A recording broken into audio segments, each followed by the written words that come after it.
Saya telah memilih topik kedatangan Kristus yang kedua kalinya, yang diambil dari kitab 2 Petrus pasal 3 ayat 1 sampai dengan ayat 18.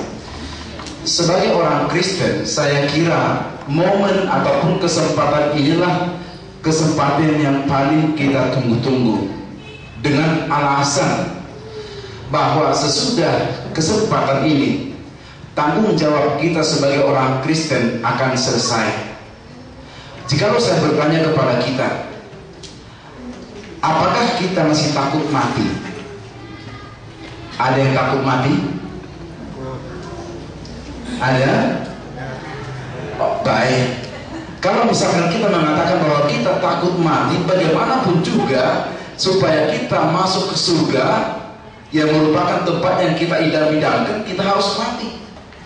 Jadi sangat tidak logis jika misalkan seorang Kristen itu takut mati.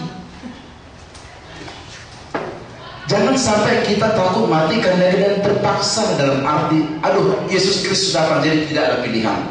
Jangan seperti itu. Tapi mestinya kita senantiasa memperhatikan dan mencoba untuk mempersiapkan diri demi untuk menyambut hal ini, kedatangan Kristus yang kedua kalinya. Apabila kita bertanya kepada orang percaya secara umum, katakanlah orang-orang percaya secara umum, termasuk di dalam hal ini istilahnya denominasi, maka kita akan mendapatkan beberapa jawaban. Kalau misalnya kita bertanya kepada mereka,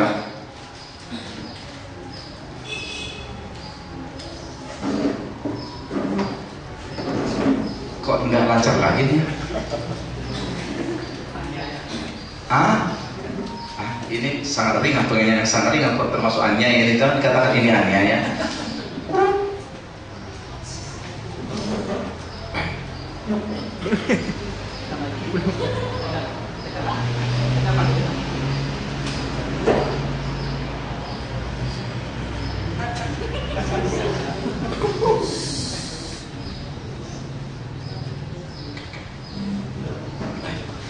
Kedatangan Kristus yang kedua kalinya ini merupakan momen yang paling kita nanti-nantikan. Jika kita bertanya kepada orang, sungguhkah kedatangan itu akan terjadi? Jawaban untuk pertanyaan ini akan menentukan arah kehidupan kita. Jikalau kita mengatakan sungguh, itu akan merubah gaya hidup kita.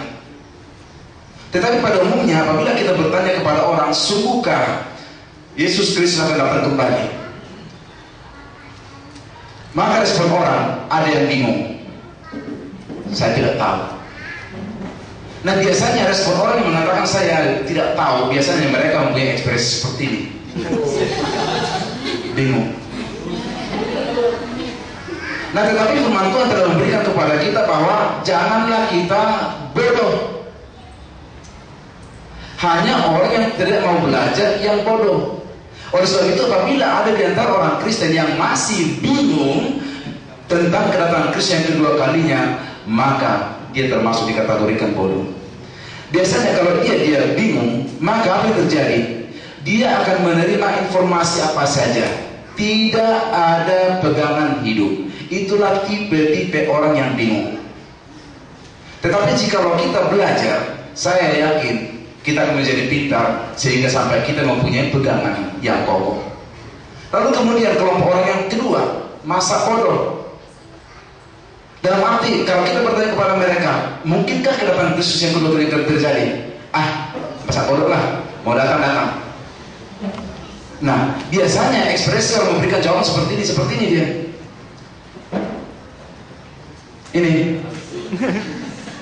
Inilah ekspresi orang yang masa bodoh.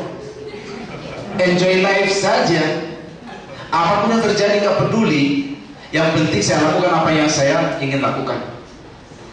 Di samping ini, orang yang bersifat masa bodoh tentang kedatangan Kristus yang kedua kalinya, ini yang akan dilakukan, membangun sesuatu yang betul-betul dia impikan. Ini adalah termasuk salah satu rumah yang paling mewah di dunia, yang dimiliki oleh seorang Mukesh Ambani. Mukesh Ambani seorang saudagar di Arab Saudi yang dikategorikan sangat berhasil. Dan ini dikatakan merupakan rumah yang paling termahal, salah satu rumah yang paling termahal di dunia. Saudara tahu, di sini dikatakan bahwa tinggi rumah ini sekitar 130, mana nih? Oke. Saudara cek pointernya tengah ya. Tingginya sekitar 173 meter ke atas. Terus 60 lantai. Anaknya hanya 5. Punya rumah 173 meter, 60 lantai. Saudara tahu, yang menikmati rumah ini adalah pembantu-pembantunya. Di sini dilengkapi dengan ada helipad, tempat tinggal keluarga, terus pemandangan ke arah Laut Arab. Pokoknya dia menikmati segala sesuatu yang ingin dia nikmati. Itulah orang yang merasa masa bodoh tentang kedatangan Kristus yang kedua kalinya. Lalu kemudian apabila kita bertanya kepada orang yang lain, jawaban mereka seperti ini. Mereka tidak mau percaya. Ini termasuk dengan orang-orang yang ada dalam kitab 2 Petrus itu. Di mana kedatangannya? Mereka menolak untuk percaya. Biasanya mereka menunjukkan ekspresi seperti ini. Orang yang percaya dengan kehadiran Yesus Kristus, kedatangan Yesus Kristus yang kedua kalinya adalah orang bodoh, kata seperti itu. Lalu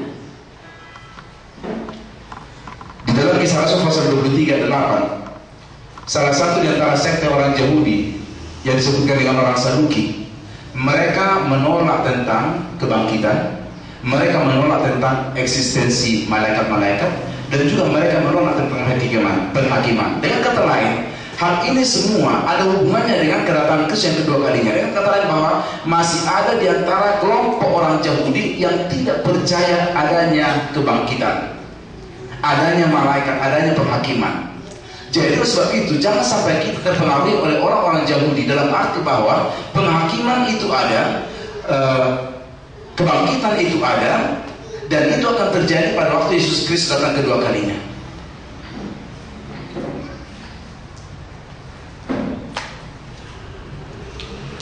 Orang yang menolak firman Tuhan pada dasarnya bersikap seperti ini. Mereka menginjak-injak hukum Tuhan itu. Itu pada prinsipnya. Mungkin kita tidak secara letterlet mengambil Alkitab lalu kita injak. Itu terlalu kasar. Tetapi sikap dan perbuatan kita menunjukkan bahwa kita menginjak-injak firman Tuhan. Apabila kita melihat ke dalam kelompok yang ketiga, ada kelompok yang sok tahu. Yang sok tahu ini, mereka ini mencoba untuk mengatakan sesuatu yang tidak pasti. Biasanya mereka digambarkan seperti orang seperti ini. Ini para arkeolog ini. Kita tahu para arkeolog itu mencoba untuk mengukur penemuan-penemuan tertentu dengan tarikh waktu tertentu. Itu adalah kelompok-kelompok yang sok tahu. Ternyata dari segi rohani ada juga kelompok-kelompok yang sok tahu. Di dalam manuskrip ada kita temukan itu, ada orang-orang tertentu yang mengatakan bahwa Yesus Kristus akan datang kedua kali tahun ini. William Miller, salah seorang pendiri gereja denominasi, mengatakan bahwa kedatangan Kristus akan terjadi tanggal 21 Maret 1843 sampai dengan 21 Maret 1844. Itu pendapat William Miller, diberikan waktu setahun. Tetapi ternyata tidak. Dia mengatakan bahwa itu salah perhitungan, dihitung kembali. Juga tidak. Lalu kemudian ada juga pendiri sekte tertentu, yaitu Charles Russell. Dia mengatakan bahwa Yesus Kristus akan datang kedua kalinya pada tahun 1914. Juga meleset. Tapi yang anehnya, sekalipun pendiri gereja tersebut meramalkan dan meleset ramalannya, namun tetap juga banyak di antara orang-orang yang mengikut dia tertipu. Lalu kemudian ada juga kelompok yang keempat, yaitu kelompok yang yakin. Ada orang dan banyak orang yang yakin bahwa kedatangan Kristus itu akan terjadi. Nah, biasanya orang yang yakin dengan kedatangan Kristus itu akan terjadi, mereka akan melakukan ini. mereka berdoa. Tetapi bukan hanya berdoa saja, mereka juga akan tetap berusaha. Salah satu usaha yang mereka lakukan adalah mempelajari dan mendalami firman Tuhan. Kisah Rasul pasal yang ke-17 ayat yang ke-11. Saudara sekalian, kita lihat ini. Ini adalah gedung tertinggi yang disebut dengan gedung Burj Dubai. Ini adalah merupakan gedung tertinggi di dunia. Itu tingginya itu agak ini di situ ini ya, 182 meter. 182 meter ke atas.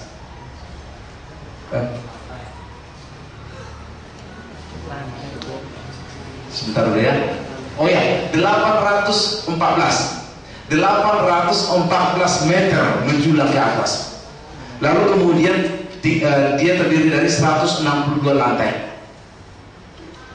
Ini merupakan gedung yang paling tinggi di dunia. Dan gedung ini bisa tampak samar-samar dari kejauhan 90 km antara Tanjung Karang dengan Gisting. Kira-kira kurang lebih seperti itu. Masih bisa kelihatan. Lalu ini adalah merupakan tampak samping termasuk. Dan biasanya apabila kita sampai ke puncak Burj Dubai ini, kita akan melihat ke bawah seperti ini. Mungkin jika ada di antara saudara yang pernah pengalaman naik pesawat, ini seolah-olah kita sudah di atas pesawat ini.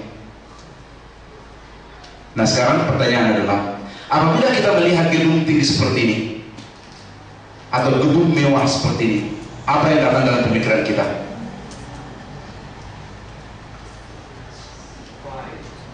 Fly. Mungkin ada yang sama dengan saya. Yang datang dalam pemikiran saya adalah bagus betul gedungnya ya. Itu umumnya yang kita tanyakan, kan begitu kan? Tapi pada dasarnya bukan gedungnya yang pertama-tama yang harus kita perhatikan. Sebenarnya yang perlu kita agungkan di situ bukan gedungnya, tapi siapa yang membuatnya. Betul begitu? Mudah-mudahan setuju dengan saya. Sebuah objek membuktikan, nah ini berdasarkan kain nih. Sebuah objek membuktikan keberadaan pembuatnya, masuk di akal ya kan? Terus kualitas pembuatnya, betul? Iya. Terus kehebatan pembuatnya, terus keteraturan pembuatnya, dan yang terakhir adalah kesempurnaan pembuatnya. Burj Dubai mungkin menurut kita merupakan gedung yang megah masuk di akal. Tapi coba kita perhatikan yang berikut ini. Satu lagi ternyata tinggal. Sebuah objek membuktikan bahwa pembuatnya lebih hebat daripada objek yang dibuatnya. Ini ketinggalan karena di MK nggak ada yang ini. Jadi sebuah objek membuktikan bahwa pembuatnya itu lebih hebat daripada objek yang dibuatnya. Itu perlu kita ingat. Coba kita perhatikan ini. Sangat indah kan gitu kan? Betul? Saya yakin jika misalkan kita bisa pindah ke sana dan tinggal di sana, mungkin kita mau tinggal di situ ya enggak? Tapi bagaimana dengan tugas kita penginjilan? Itu perlu kita tanyakan kan begitu kan? Tapi yang perlu kita tanya, siapa yang membuat? Iya kan? Ini yang sering kita lupakan. Kita nikmati udara, kita nikmati sinar matahari pagi, kita nikmati keindahan alam, tapi kita lupa yang membuatnya. Taruhlah ini menyenangkan ya kan? Ini menyenangkan, nggak seram. Kemarin saudara Lamon menggambarkan iblis yang begitu seram. Mungkin walaupun kami bersaudara, tapi dalam hal itu saya kurang setuju. Iblis itu mestinya yang cantik atau yang ganteng. Karena jika iblis itu seram seperti itu, kita lari. Kan gitu kan? Tapi kalau iblis itu mentransformasikan dirinya dengan laki-laki ganteng, maaf, bukan ini merupakan ini semua laki-laki ganteng itu merupakan transformasi iblis, jangan ya. Kan begitu kan? Perempuan cantik, gitu kan? Hati-hati, yang ganteng hati-hati, yang cantik hati-hati. Karena bisa saja iblis masuk ke kita, sehingga sampai orang lain ini dekat. Kan banyak orang yang mengatakan I love you Michael, kan gitu sampai nangis, ada yang pingsan kan gitu kan, ada yang sampai Aribo di mana kan gitu kan, walaupun Peter Pan dalam kurungan masih ada juga yang datang ke sana kan begitu kan. Mengapa I love you Peter Pan kan begitu kan, I love you Ariel kan begitu kan. Mengapa Ariel itu ganteng kan begitu kan. Jadi iblis itu identik dengan kecantikan, keindahan dan kegantengan. Tetapi hati-hati.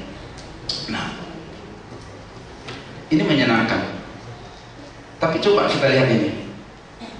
Ini bukan badan saya, tapi ini adalah punggung seseorang yang kesiram air panas. Wah, salah ini. Oh, aturannya masih di sini, dia masih ini ya, ini dia. Ya. Saya masih belajar bikin PowerPoint ini sehingga begini kiranya. Dan saya terima kasih pada saudara Ingatan, banyak membantu juga di sini. Saudara Dora juga ya. Tadi saudara Dedi juga membantu. Ya. Ini badan ini sudah mendebus ini. Ini baru kena siram air panas sepanas 100 derajat Celcius. Baru 100 loh. 100 derajat Celcius air panas yang mendidih. Itu disiram badan begini, nah hasilnya. Inilah hasilnya. Tapi kita perhatikan ini. Nah, ini lava bisa mencapai antara 700 sampai dengan 1200. Yang 1200 itu yang betul-betul dari kedalaman perut bumi. Di situ lebih panas daripada yang di luar, yang dekat dengan permukaan. Jadi ini kalau misalkan sampai dilalui oleh sapi, istilahnya udah sapi tinggal nama sapi dan gosok kan gitu kan. Ya, tapi kapanpun sapi tetap sapi kan begitu kan. Tapi ini ada juga ini. Ini pabrik baja di Cilikon. Nah, ternyata baja itu supaya bisa dibentuk harus dilebur dulu. Dan ini lebih panas lagi dari lava. Panasnya sampai 1500 derajat Celcius. Jadi tulang-tulang pun di sini hangus. Nah, tapi kita coba kita perhatikan sama ini. Nah, ini matahari kita. Ternyata matahari itu terdiri dari 3 bagian. Ada yang disebutkan dengan inti. Salah. Bagian inti. Bagian inti ini mencapai 15 juta derajat Celcius. Terus bagian radiasi ini yang diperhitungkan sekitar 8.000 tahun cahaya jaraknya antara inti dengan daerah radiasi, itu sekitar 7 juta derajat Celcius.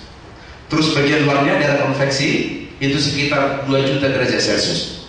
Tapi yang perlu kita perhatikan adalah yang perlu kita perhatikan adalah bagian inti ini. Bagian inti ini 15 juta derajat Celcius.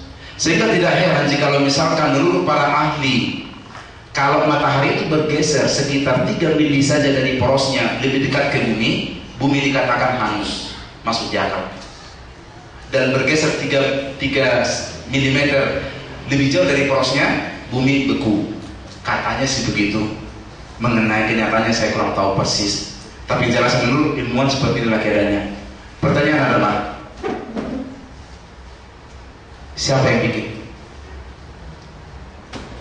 Siapa yang menciptakan matahari itu? Mengenai pertanyaan ini nanti dulu pertanyaan ini. Siapa yang menciptakan matahari itu? Allah. Satu kunci yang tidak boleh kita lupakan, bahwa pencipta sebuah benda itu jauh lebih berkuasa daripada benda yang diciptakan. Jadi tidak heran apabila neraka itu dikatakan tempat yang paling mengerikan. Saudara, sungguhkah Kristus akan datang kembali?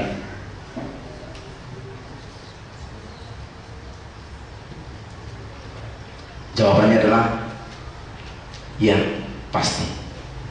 Sekarang yang menjadi pertanyaan kepada kita adalah, Apa yang dapat menopang pendapat kita ini?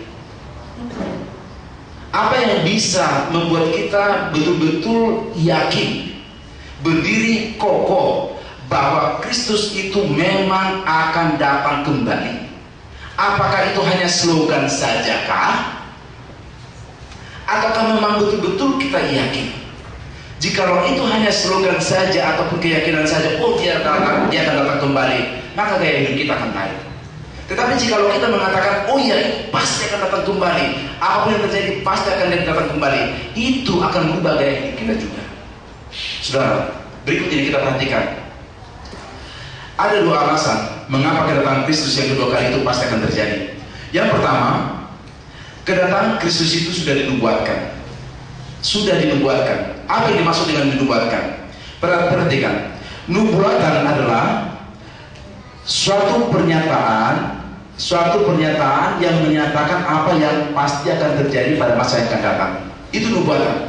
Sesuatu pernyataan yang menyatakan bahwa sesuatu yang akan terjadi itu pasti akan terjadi.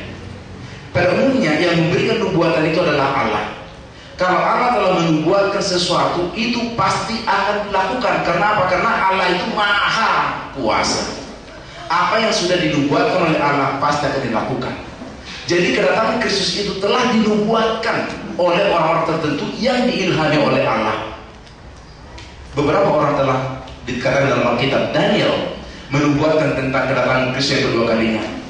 Terus malaikat di dalam Kisah Rasul pasal pertama ayat yang ke-10 juga menubuatkan tentang kedatangan Kristus yang kedua kalinya.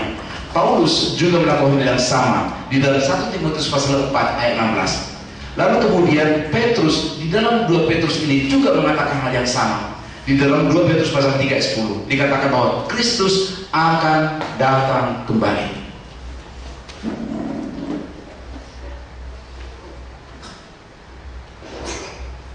Kita lihat dalam Yesaya pasal 7 ayat 14.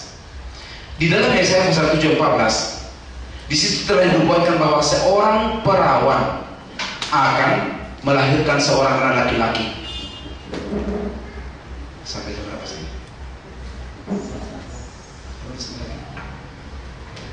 Seorang perawan. Nah, kata perawan tidak terdapat di dalam teks terjemahan baru. Tapi di situ dikatakan perempuan muda mengandung. Banyak perempuan muda mengandung. Tetapi dalam bahasa aslinya di situ dikatakan perempuan muda di sana adalah almah. Almah itu ditujukan kepada perawan dan terkadang ditujukan kepada perempuan muda. Tetapi jelasnya bahwa kata almah di sini ditujukan kepada perawan, karena ini ditujukan kepada seorang perempuan yang belum mengenal laki-laki mengandung. Dari segi logika itu mustahil, karena tidak mungkin seorang perempuan akan mengandung.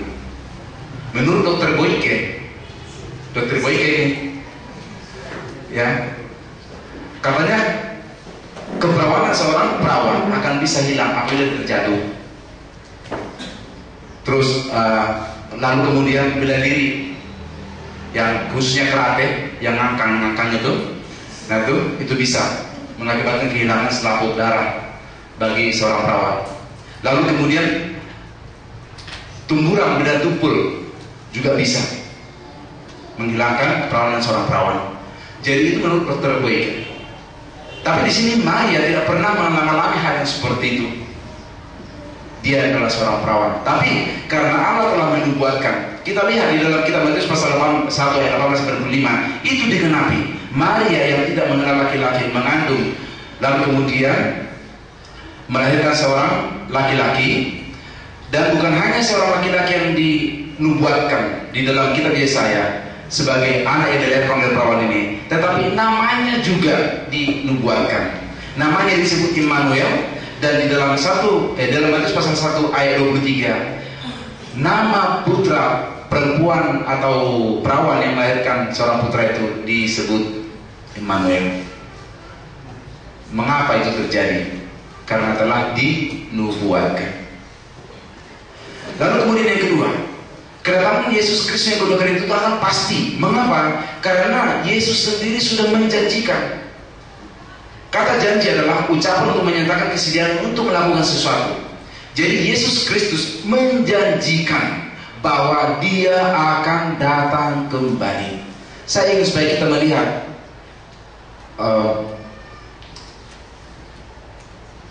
contoh di dalam ini tentang Sarah di dalam Kejadian pasal 18 ayat 11. Di situ Allah mengatakan bahwa Sarah akan melahirkan seorang putra. Itu geli. Saya coba-coba melihat di internet, kalau ada gambar nenek yang berumur 90 tahunan hamil. Beberapa hari saya coba, ternyata nggak ada. Dan mungkin alasannya tepat, karena seorang yang sudah menopos tidak mungkin melahirkan, sehingga sampai walaupun saya capek melihat di internet gambar seorang nenek tua mengandung, itu tidak ada. Tetapi kita lihat di dalam Kejadian pasal 21 ayat 2, di situ dikatakan bahwa Sarah pun mengandung. Biasanya seorang nenek yang sudah tua, yang dilakukan adalah memunggur ranting seperti ibu ini, bukan sibuk urusan untuk mengandung, kan gitu kan? Bukan sibuk urusan itu, tapi dia sibuk urusan untuk mengambil ranting-ranting untuk dibakar, kan seperti itu. Jadi tidak heran saya tidak menemukan gambar itu. Dan lucu sekali kalau sampai seorang nenek seperti ini buncit perutnya, kan begitu kan, karena mengandung.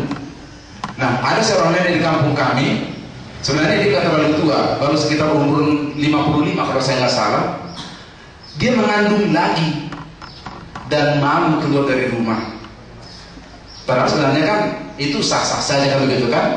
Tapi ternyata seorang nenek mengandung itu merupakan rasa malu bagi sebagian orang. Tidak heran di suku-suku tertentu kalau sudah tua bisa ranjang antara suami dengan istri. Saya nggak tahu kok bisa begitu, kan begitu kan. Tapi mungkin karena ini tadi, sudah tua kok masa menggendong bayi lagi, mungkin kesana arahnya. Baik, di dalam Yohanes pasal 14 ayat 1-3, di situ Yesus mengatakan bahwa Aku pergi untuk datang kembali. Lalu dia mengatakan, di rumah Bapakku banyak tempat tinggal. Kata rumah di sini cuma satu, rumah. Tetapi di situ banyak tempat tinggal, berarti banyak kamar-kamar, kira-kira seperti itu. Rumah itu satu tapi banyak hunian, banyak kamar-kamar. Nah, dia mengatakan bahwa jika tidak demikian, coba kita lihat kata ini, jika tidak demikian, apa artinya itu? Yesus menyatakan sesuatu yang pasti. Jadi jikalau tidak ada rumah Bapa yang punya kamar banyak, tidak mungkin Yesus mengatakan itu. Itu maksudnya nih. Berarti Bapa itu menyediakan sebuah rumah yang banyak kamarnya untuk kita, yang sekarang sedang dipersiapkan oleh Yesus Kristus. Lalu kemudian dikatakan di sini, dan apabila Aku telah pergi ke situ dan telah menyediakan tempat bagimu, Aku akan datang kembali. Aku akan datang kembali. Jikalau Allah sudah bernubuatkan, jikalau Allah sudah menjanjikan, cepat atau lambat, itu pasti akan terjadi. Ini bentuk, walaupun ini hanya gambaran saja untuk mempermudah kita untuk mengerti, tapi kira-kira inilah bentuk tempat yang disediakan oleh Kristus untuk kita. Lalu kemudian yang perlu kita perhatikan yang kedua tentang sifat kedatangan Yesus Kristus yang kedua kalinya. Sifat kedatangan Yesus Kristus yang kedua ini adalah bersifat universal, dalam arti yang masih hidup akan melihat itu.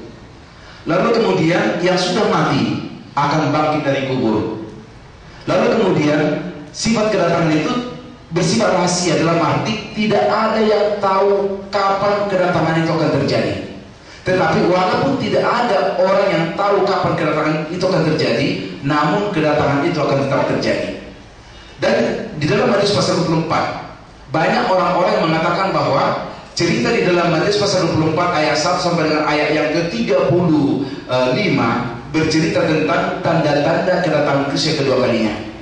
Itu adalah merupakan suatu pendapat yang tidak tepat. Tidak ada tanda-tanda kedatangan Kristus yang kedua kalinya. Yang ada itu adalah hanya akan terjadi kedatangan, namun tanda-tanda kedatangan itu tidak ada. Lalu kemudian tidak ada juga pemberitahuan tentang waktu kedatangannya. Hal-hal yang akan terjadi apabila Kristus datang kedua kalinya, yaitu orang mati akan bangkit sebagaimana yang kita perhatikan tadi, dan mengenakan tubuh rohani, dan juga terjadi perubahan tubuh. Dikatakan bahwa kita masih ada yang hidup ketika Yesus Kristus datang. Tetapi kita yang masih hidup ini akan berubah secara langsung menjadi tubuh rohani. Tubuh rohani pasti ada. Berdasarkan Kisah Rasul pasal yang pertama ayat 9, ketika Yesus naik ke surga, dia berada dalam bentuk tubuh. Tapi bentuk tubuh yang dikenakan oleh Yesus bukan lagi tubuh jasmania yang bisa disentuh, tapi itu adalah tubuh rohani. Berarti kita semua akan mengenakan tubuh yang sama, tubuh rohani. Jikalau kita tidak mempunyai tubuh rohani, bagaimana kita mengenal satu sama lain? Kita mempunyai tubuh rohani. Lalu kemudian orang kudus bertemu dengan Yesus Kristus di awal-awal.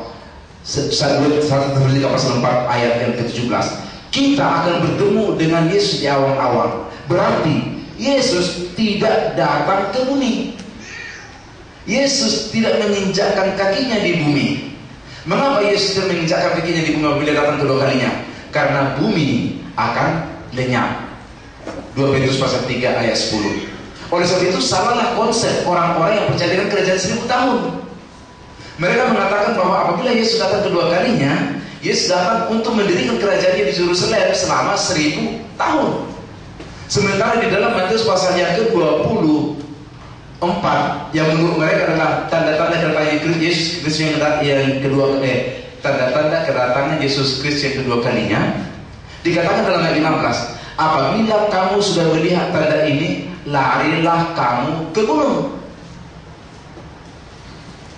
Jadi jelas bahwa apabila Yesus Kristus datang kedua kalinya, bumi hangus. Oleh karena bumi hangus, berarti tidak tepat apabila Matius pasal 24 itu merupakan tanda-tanda kedatangan Kristus yang kedua kalinya, karena gunung masih ada. Berarti itu ditujukan kepada kedatangan yang lain, yang menurut para ahli ditujukan kepada kejatuhan Yerusalem pada tahun 70. Ini apabila Yesus Kristus datang kedua kalinya, orang yang sudah mati akan bangkit dari kubur. Nah, orang melihat kedatangan itu. Ini orang yang masih hidup. Lalu ini akan terjadi.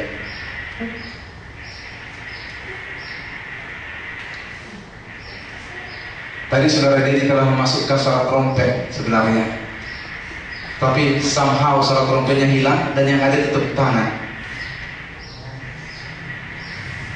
Jadi dikatakan dalam 1 Tesalonika pasal 4 ayat yang ke-16 dan 17, kedatangan Kristus akan disertai dengan suara trompet, dan kita yang masih hidup ini dalam seketika akan berubah dalam bentuk rohani. Nah, di dalam 1 Korintus pasal 15 ayat yang ke-52, dalam sekejap mata. Kata sekejap mata di situ dalam bahasa Yunani adalah rive, ya, rive. Yang artinya yang ditujukan kepada ukuran waktu yang paling singkat menurut orang Yunani, rive. Berarti begini kawan, apabila Kristus datang kedua kalinya nanti, sekejap mata seperti ini, langsunglah kita berubah dalam bentuk rohani, ya enggak? Berarti tidak ada tempat bagi kita untuk bertobat, tidak sempat. Itulah sebabnya sehingga sampai dikatakan kita harus waspada setiap saat, penuh dengan kesiapsiagaan. Diulangi lagi, oke.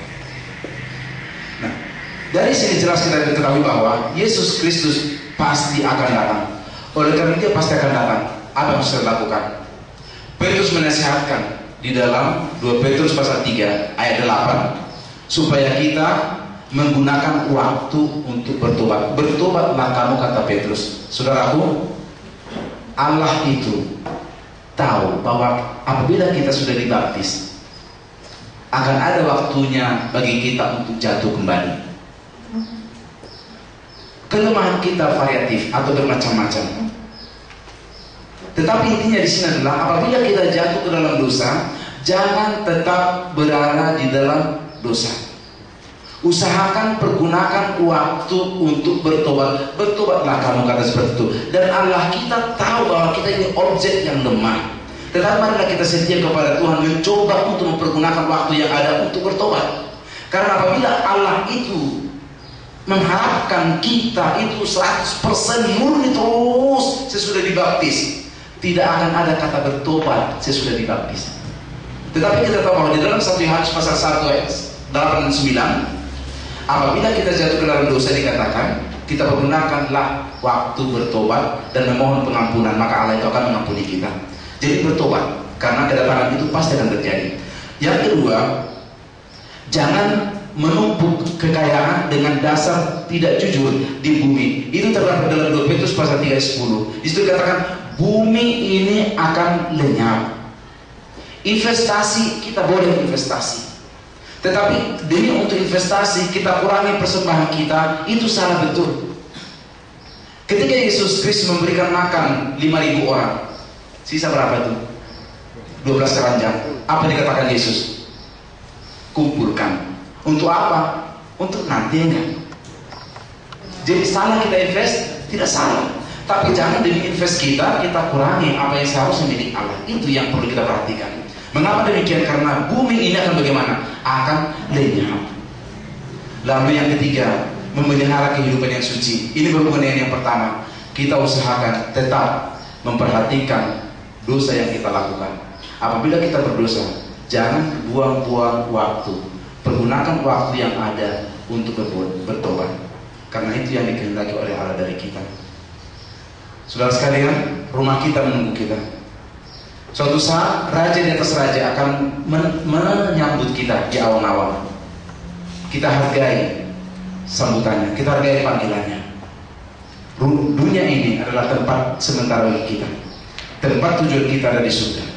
Oleh sebab itu, untuk menutup pelajaran ini, saya pertama-tama mengatakan terima kasih kepada saudara. Lalu kemudian yang kedua, saya ingin supaya kita menyanyikan nyanyian nomor 342. Nomor 342 adalah nyanyian favorit yang saya sukai dan sangat senang apabila saudara juga suka dengan lagu ini. Orang musafir. Orang musafir kemana? 1, 2 ya. Orang musafir kemana? Perjalanan hidupmu.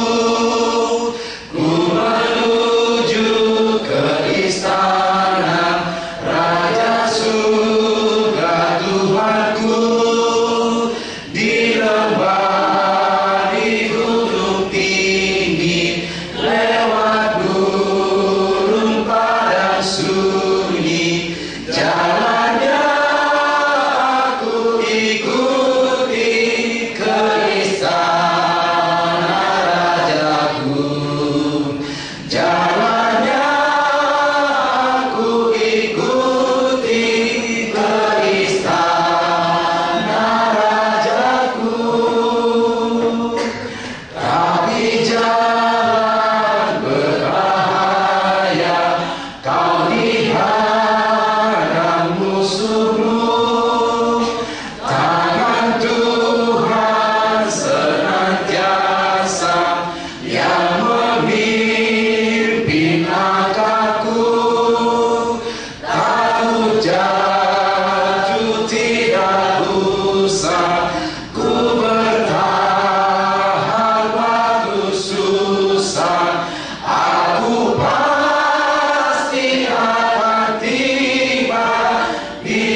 tanggung kalau kita nggak habiskan ya.